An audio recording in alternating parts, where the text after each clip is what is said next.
eso no parecía una cárcel realidad. Tal vez la persona que más ha estudiado el Tren de Aragua es la periodista escritora Rona Rísquez, que escribió un libro en el que dice con razón que esta es la banda que revoluciona el crimen organizado en América Latina. El Tren de Aragua. Rona, buenos días en Caracas. Hola, buenos días. Gracias por la invitación. Usted quisiera preguntarle, para su investigación, para su libro del Tren de Aragua, ¿usted alcanzó a entrar a esta cárcel, a Tocorón? Así es.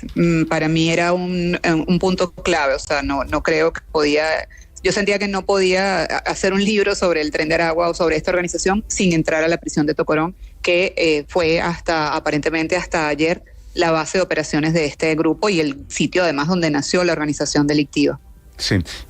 Rona, y veo que hay en este momento muchas personas en Venezuela que están diciendo que este operativo es un montaje, que el gobierno lo hizo o sabía que la gente, el Niño Guerrero y todos los demás jefes del Tren de Aragua se iban a volar porque sabían del túnel. ¿Cuál es su opinión? Bueno, es imposible saber lo que piensan otros o las intenciones de otros o por qué el gobierno realizó el operativo. Lo que sí podemos decir es, por ejemplo, que la sentencia o la condena del Niño Guerrero, de Héctor Guerrero, ya él había cumplido. O sea, según las últimas reportes o informes oficiales que habían de su condena, él debía salir de prisión entre finales del año pasado y comienzos de este año. Entonces, pues a menos que tuviera otro tipo de imputaciones, que creo que no las tenía por delitos que pudo haber cometido estando dentro de la prisión en los últimos años, pues no tenía ninguna, o sea, no se podría considerar como que es una persona que se fugó, ¿no? Tampoco hay otra cosa que es importante también considerar allí, y es el hecho de que el gobierno está hablando de la toma de Tocorón, la recuperación de Tocorón, o sea, de una instalación penitenciaria, pero en ningún momento ha mencionado ni al Tren de Aragua, ni al Niño Guerrero, ni al resto de los planes, o sea, nunca los ha mencionado. Es como que si el operativo fue para recuperar Tocorón y desmantelarlo de grupos de redes criminales, pero no dice cuáles redes criminales, ni quiénes lideraban esas redes criminales en ningún momento. Entonces, bueno, esto es algo que obviamente llama la atención y que genera cierta desconfianza, eso sí, sobre qué pasó allí, porque además es también muy curioso que pues no hubo ningún tipo de violencia. O sea, primero son como mensajes contradictorios. Se despliegan o se utilizan, según información oficial, más de 11.000 hombres para tomar la prisión de Tocorón, y eso hace suponer que efectivamente necesitas esa cantidad, un ejército realmente, porque lo que vas a conseguir adentro es algo fuerte, o sea, es una estructura también, otro ejército, un ejército criminal con el que te podrías enfrentar.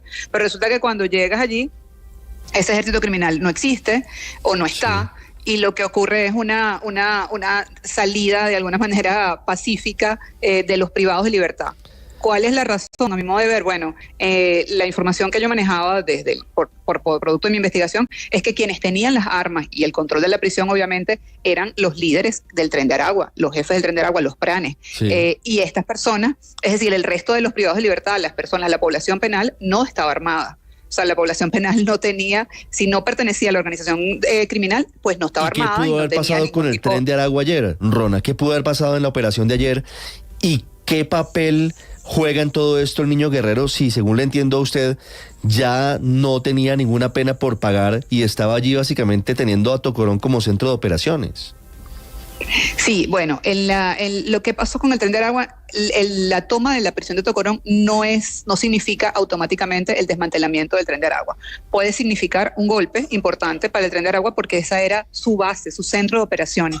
Sin embargo, no significa que el grupo esté desmantelado o vaya a dejar de operar. Eso hay que esperar a futuro a ver cómo se sigue desarrollando, pero en principio automáticamente esto no implica el desmantelamiento del Tren de Aragua, ni la desaparición del Tren de Aragua.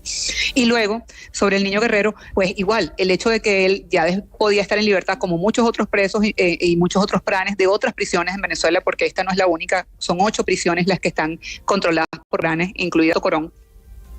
Muchos otros presos o líderes de esas prisiones deberían estar en libertad también porque cumplieron su condena. Sin embargo, ellos eligieron o decidieron quedarse dentro de la prisión porque la prisión es un territorio que controlan, desde donde además desarrollan todas sus operaciones ilegales, y por eso estaban allí. Entonces, el mismo caso del Niño Guerrero, él estaba allí porque era la base de operaciones de la organización criminal, pero él perfectamente, según las leyes, entiendo que podía haber estado fuera de la prisión. Eso no significa que no siga siendo el jefe de la organización. Sí, Rona, esto se parece mucho a una cárcel que tuvo Pablo Escobar aquí hace muchos años.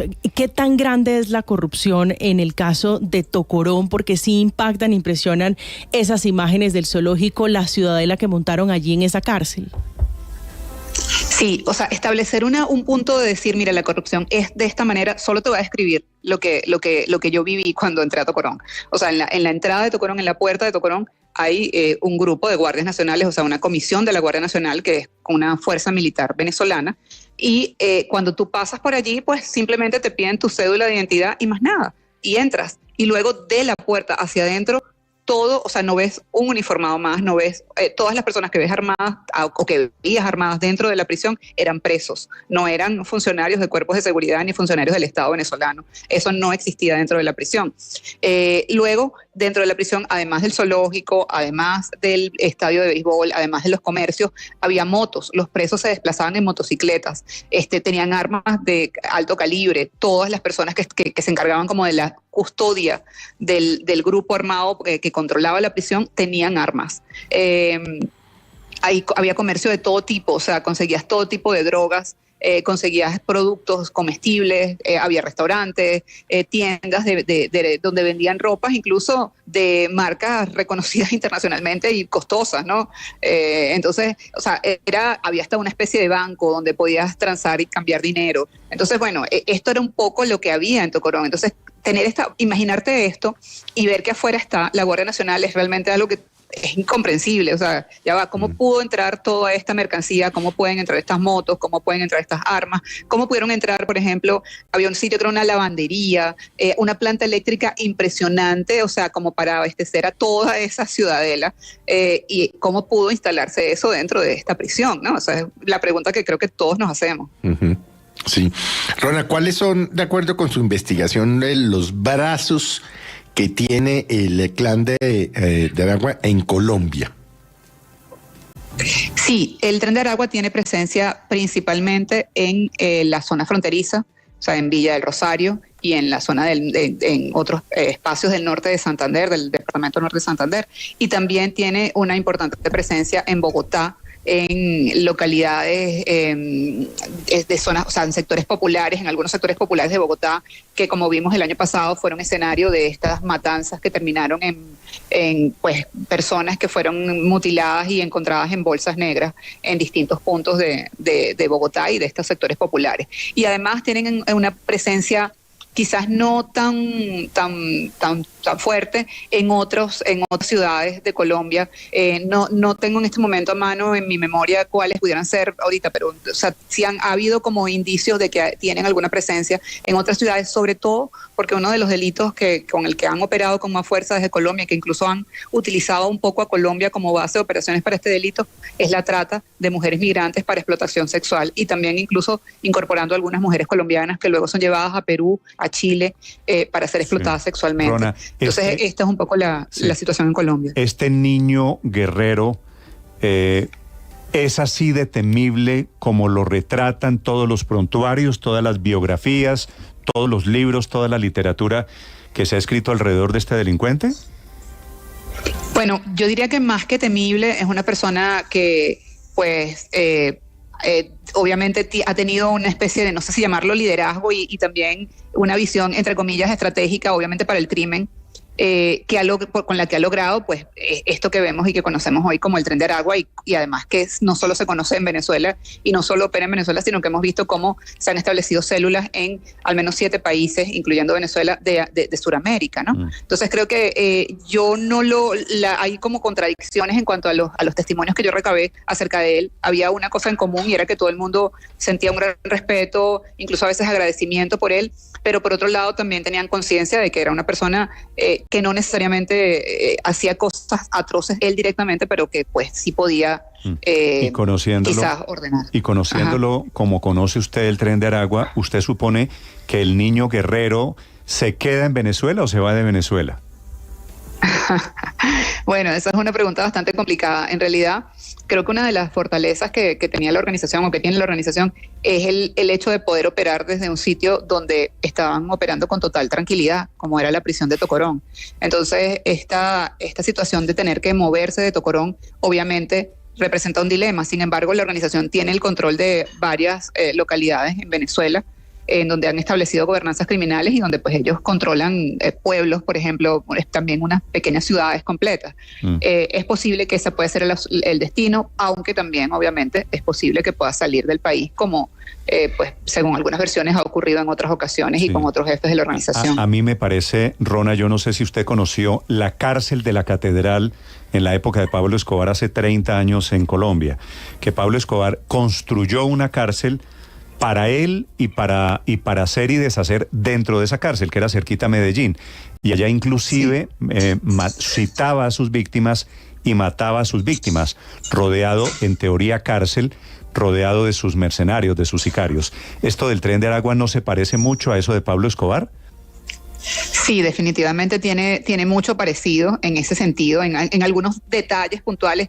El tema de citar a las personas, pues no tengo conocimiento de personas que hayan sido citadas para ser ejecutadas o asesinadas en Tocorón, pero sí, por ejemplo, los pagos de rescate sobre secuestros o sobre una modalidad que aplicaba el Tren de Aragua, que es el secuestro de vehículos.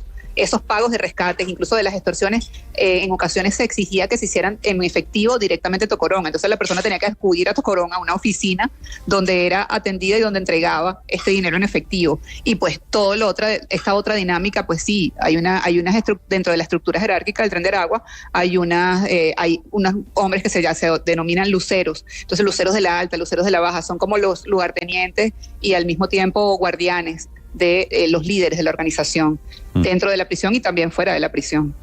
Rona Rísquez es la escritora, la periodista que investigó el Tren de Aragua, así se llama su libro, se lo recomiendo ahora que se hizo este operativo intentando capturar al niño guerrero y a sus cómplices. Rona, un gusto saludarla en Caracas, Venezuela, gracias.